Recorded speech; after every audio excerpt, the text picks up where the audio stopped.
무엇이 과학자를 혼란에 빠뜨렸나 싶고 7위 공개합니다. 모모에서 돌아온 남자.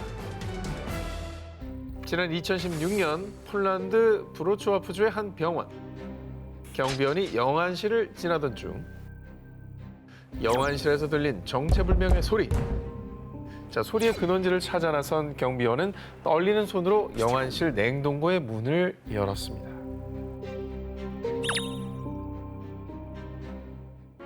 덮을 것 좀 주세요. 여기 너무 추워요.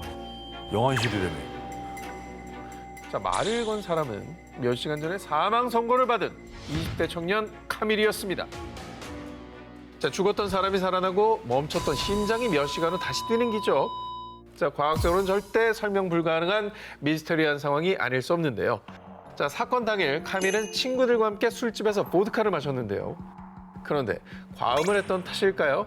카밀은 술집에서 나온 지 얼마 되지 않아 기절. 그리고 심장마비가 찾아왔습니다.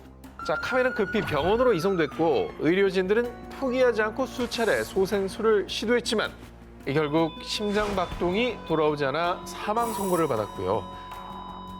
숨이 끊어진 카밀의 시신은 영안실의 냉동고로 옮겨졌던 건데요. 자, 그런데 놀랍게도 불과 몇 시간 뒤 맙소사, 그는 분명 죽었다고요. 대체 어떻게 살아난 거죠? 의료진조차 혼란에 빠뜨린 카밀의 부활. 공식적으로 사망 판정까지 받았던 카밀이 어떻게 살아날 수 있었는지는 규명할 수 없었지만요. 카밀은 당장 퇴원을 해도 될 정도로 건강했다고 합니다. 뭐야?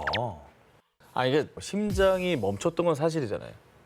근데 몇 분도 아니고 몇 시간 만에 심장이 다시 뛰었다는 게 말이 됩니까? 담당 의사는 병원을 떠나는 카밀에게 혹시 모를 위험을 대비해 더 이상 술을 마시지 말 것을 당부했지만요. 제 부활을 기념해서 축하를 들어야죠. 카밀은 이렇게 병원에서 나오자마자 또다시 술집에 가서 축하주를 마셨다고 합니다. 사망 선고를 받았지만 영안실 냉동고에서 되살아난 남자. 의사들조차 그 이유를 과학적으로 설명하지 못했는데요. 자, 분명히 멈췄던 그의 심장이 대체 어떻게 다시 뛸 수 있었던 걸까요? 무엇이 과학자를 혼란에 빠뜨렸나 싶고 6위를 공개합니다. 나무들의 모모 현상. 이번 특종은 식물학자들의 최대 난제 중에 하나입니다. 근데 뭔데 난자라 그러지? 어려워요. 자, 여러분, 이 사진처럼 울창한 숲에서 하늘을 올려다봤을 때 이런 생각 하시지 않나요? 나뭇잎이 이렇게 우거졌는데 어떻게 하늘이 보이지? 울창한 숲에서 마치 일부러 영역을 나누는 것처럼 서로 닿지 않고 일정 거리를 유지하는 나무들. 1920년대 처음 기록된 수관 기피 현상입니다. 우리에게 익숙한 소나무도 대표적인 수관 기피의 수종입니다. 수관 기피는 주로 키가 큰 나무들, 그리고 주로 같은 종의 나무 사이에서 관찰이 되고요. 심지어 한 그루의 나무에서 뻗어나온 서로 다른 가지에서도 발생을 합니다. 이 신비한 현상에 대한 식물학자들의 추측은 천차만별인데요. 우선 유력한 첫 번째 가설, 식물들이 골고루 햇빛을 받기 위해서다. 식물은 원적외선을 감지해 다른 식물이 자신과 얼마나 가까운지를 파악할 수 있다고 하는데요. 그러니까 식물들끼리 생존 본능이 발동, 서로 방해받지 않고 햇빛을 잘 받기 위해 의도적으로 일정 거리를 유지한다는 것이죠. 저는 이게 맞을 것 같습니다. 그래, 이거야, 이거. 두 번째 가설은 바람이 부는 환경에 적응한 결과다. 꼭대기 가지들이 바람에 흔들리고 서로 부딪히며 마모가 됐기 때문에 자연적으로 가지치기가 된 게 아닐까요? 이런 추측이 있습니다. 하지만 많은 식물학자가 수관 기피 현상의 미스테리를 해결하기 위해 꾸준히 연구했지만 현재까지도 어떤 근거로 수관 기피 현상이 일어나는지 명확히 밝혀지지 않았습니다. 과학자들도 밝혀내지 못한 복잡 미묘한 자연의 신비, 나무들의 사회적 거리두기 현상, 식물들도 일정 거리를 둬야 안전하다는 걸 스스로 알고 있던 걸까요? 어쩌면 식물은 우리의 생각보다 훨씬 지능적일지도 모르겠습니다. 무엇이 과학자를 혼란에 빠뜨렸나 싶고 4위 공개합니다. 뉴턴도 놀랄 중력을 거스르는 모모. 지금부터 여러분의 과학 상식을 테스트하겠습니다. 뉴턴이 발견했다는 중력은 무엇이죠? 중력은 이제 만유인력의 법칙. 그렇죠. 질량을 가진 두 개의 물체 사이에 서로 끌어당기는 어떤 능력이 있는 거야. 오, 야 이거 정확한데? 와, 이거는 놀랍다. 나 이거 설명. 나를 얼마나 바보로 알고 있는 거야. 실제로 보여준 모습으로 판단한 겁니다. 지금 표정이 와. 1분 전에 비해서 엄청나게 거만한 거 알고 있어요. 거만하네. 우리의 과학 상식으로는 이 중력 때문에 지구에서는 물이 위에서 아래로 흐른다라고 알고 있습니다. 그런데 과학계 혼란을 가져다 준 과학 상식을 파괴할 영상 보여드리겠습니다. 들어와. Starting line on the road. You're supposed to put your car. 지금 아무것도 안 하고 있는데 응. 오르막길을 거침없이 올라가고 있습니다. 도깨비 도로네. 저건 실제 오르막이야, 그럼? 착시잖아. 저 드라이브로 해놓고 가만히 있는 거 아니에요? 아닙니다. 살짝 기어가 저단으로 걸려 있어. 아닙니다. 왜 기아를 안 찍었죠? 요즘 차는 전혀 아니에요. 자동이면 엑셀 놔도 앞으로 가잖아. 왜 기아를 안 찍었냐고. 전혀 아닙니다. 몰래 엑셀을 밟는 건가요? 아니면 기어를 넣은 건가요? 아닙니다. 분명 기어를 중립에 놓고 있는데 네. 중력을 무시하고 우리의 과학 상식에 혼돈을 주며 언덕을 스스로 거슬러 올라가는 차량. 이곳은 미국 워싱턴에 위치한 그래비티 힐, 일명 중력을 거스르는 도로입니다. 수많은 사람이 이곳을 방문해 내 차가 고장난 줄 알았다. 뭔가에 홀린 것 같았다. 차가 끌어당겨지는 느낌이라며 경험담을 전하곤 하는데요. 아니 근데 착시일 수 있지 않습니까? 하지만 수평계의 버블 위치가 이곳이 실제로 오르막임을 증명해주고 있습니다. 오르막이야 오르막. 뿐만 아니라 그래비티 힐을 찾은 사람들에 따르면 차의 GPS 계기판이 저절로 움직이는 등 과학 상식을 파괴하는 일이 끊이지 않는다고 하는데요. 그래서 사람들은 인근에서 버스 사고를 당한 아이들의 원혼이나 익사한 여성의 원혼이 어머. 차를 끌어당긴다는 초자연 현상설 혹은 지하 광물 퇴적물이 차를 끌어당길 만큼 자기력을 방출하고 있다는 자기력설 등 다양한 가설을 주장하고 있지만 아직까지 과학적으로 증명하지 못한 채 미스터리로 남아 있습니다. 진짜 신기하네. 물귀 신설이 제일 시도 아니고 설득력이 기울기가 저렇다는 거는 좀 설명이 안 되네요, 진짜.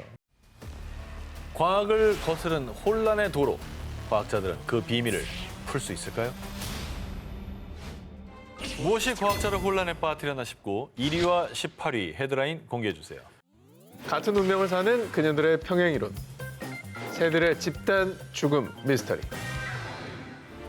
자, 서로 다른 시대를 사는 두 사람의 운명이 같은 패턴으로 흐른다.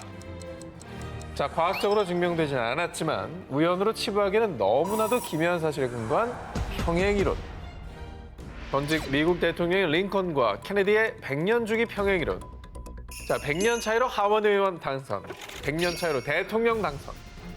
그리고 두 대통령은 금요일에 총격을 받고 암살당한 비극적인 죽음까지 너무나 닮았는데요. 우와. 아니 그러니까 뭐 100여 년 만에 이게 아니잖아. 이게 그러니까 뭐 어? 대충 이게 아니라 진짜 100 딱 떨어져요. 너무 신기하잖아. 자, 평행 이론을 의심하는 분들, 그렇다면 이 두 사람의 이야기에 주목해 주시기 바랍니다. 1776년 출생의 프랑스 출신 소피 제르맹, 1850년 출생의 러시아 출신 소피아 코발렙스카야. 자, 소피아의 평행 이론. 첫 번째, 위장 입학. 학교에서 전문 교육을 받고 싶었던 두 사람. 학칙상 입학 자격이 되지 않았지만 1794년 프랑스의 엘리트 양성을 위해 최고의 명문 공학 계열 학교가 개교했을 때 소피는 이 학교 학생인 르블랑의 이름을 차용. 그렇게 서민을 통해 수업을 받으며 위장 입학을 했고요. 1867년 독일 대학에 입학하고 싶었던 소피아는 위장 결혼을 선택. 가짜 남편에게 허락받은 곳으로 위장의 대학에 입학했습니다. 똑같네. 두 사람이 똑같이 열망했던 학문은 바로 수학. 소피아의 평행이론 두 번째, 천재적인 수학적 재능입니다. 1816년 소피는 탄성학 논문으로 파리 과학 아카데미 사상 최초의 여성 수학자로 선정. 그리고 소피아는 1874년 수학계에서는 유명한 코시 코발레스카야 정리를 일반화해 유럽 최초 여성 수학 박사 학위를 수여받았는데요. 그 이전엔 소피아처럼 두각을 드러낸 천재 여성 수학자가 없었습니다. 너무 묘한데요? 그리고 엄청난 수학자라는 업적을 낸 것도 비슷합니다. 그러네. 소피고 소피하고. 자, 소피아의 평행이론 세 번째, 모국의 외면. 1889년 프랑스 에펠탑의 동판에 에펠탑 건설의 기반을 마련한 위대한 학자들의 이름을 새길 때였습니다. 하지만 정작 높은 철탑 건설에 중요한 탄성학의 기박을 닦은 인물, 소피의 이름은 제외되었는데요. 그리고 소피아는 수학 박사 학위가 있음에도 불구하고 정작 모국인 러시아의 대학들은 그녀의 강의를 거절. 모국에서는 수학자로 대우받지 못했습니다. 이건 진짜 평행 이론인가? 존재하는 건가요? 자, 과학적으로는 설명할 수 없는 두 사람의 닮은 운명. 정말 평행 이론은 존재하는 걸까요? 700m 능선에 위치한 인도 아삼주의 작고 고요한 마을 자틴가. 그런데 2010년 어느 날 달빛이 사라진 직후 갑자기 의문의 정체가 비처럼 쏟아져 내렸습니다. 아이고, 이번에도 어김없이 그 시기가 시작됐구만. 그 정체는 다름 아닌 새떼들. 왜 이래? 너무 더워서 죽은 거 아니야? 한두 마리가 아니죠. 근데 어떻게 저렇게 단체로 새들이 죽었냐고. 자틴가를 부르는 또 다른 이름, 새들이 자살하는 마을입니다. 자살? 자틴가에서는 매년 9월에서 11월 사이, 특히 안개가 짙은 날마다 새들이 이유 없이 건물이나 나무에 부딪혀 집단으로 죽는 불가사의한 일이 발생.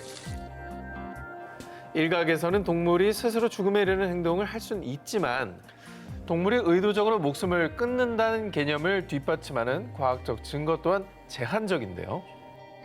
그렇다면 자틴가 마을에서 발생하는 새들의 집단 죽음의 원인은 과연 무엇일까요? 이에 1960년 인도 정부는 국내의 저명한 조류학자들에게 원인 분석을 요청. 이를 연구한 인도의 세계적인 조류학자 살리말리 박사는 자틴가 마을의 아열대 기후 때문입니다. 거센 바람과 안개 때문에 새들이 방향 감각을 잃어서 사고를 겪게 되는 거예요. 하지만 날씨 때문이라면 비슷한 기후에 고도가 높은 다른 마을에서도 이러한 현상이 발생해야 하지 않겠습니까? 그런데 이런 현상이 발생하는 건 이 마을뿐. 아니 그럼 도대체 뭐지? 왜 저렇게 집단으로 다 죽어버리는 거죠? 2011년 인도 정부는 자틴가 마을의 새 집단 죽음 현상에 대해 새로운 입장을 내놓았는데요. 야행성 새는 어두운 밤에 갑자기 밝은 빛을 보면 눈에 과도한 자극을 받아 시력이 마비되어 일시적으로 앞을 볼 수 없게 됩니다. 이에 인도 정부는 자틴가 마을 산악지방 원주민들이 밤에 피운 모닥불에 새들이 방향 감각을 잃고 나무나 바위에 부딪혀 집단으로 죽는다고 주장. 하지만 낮에 주로 활동하는 새들도 죽었고요. 남쪽에서 북쪽으로 바람이 부는 날 특히 더 많은 새들이 죽는 등 모닥불과는 관련 없는 정황들이 포착되며 여전히 풀리지 않는 미스터리로 남았는데요. 뭐 시원한 게 없네. 제대로 좀 해명되는 게 없네. 그러니까 다 부분이에요. 응. 다 썰만 있지 네. 이 중에 뭐가 좀 그럴듯하다 이런 건 좀 없네요. 근데 원인을 알아야 예방할 텐데 거의 100년 넘게 철마다 새들이 저때 죽고 있다는 거잖아요. 자, 100년이 지나도 풀리지 않는 미스터리에 마을 사람들 사이에는 악령의 짓이라며 흉흉한 소문까지 도는 상황. 도저히 과학적으로 설명되지 않은 새들의 집단 죽음. 도대체 그 원인은 무엇일까요?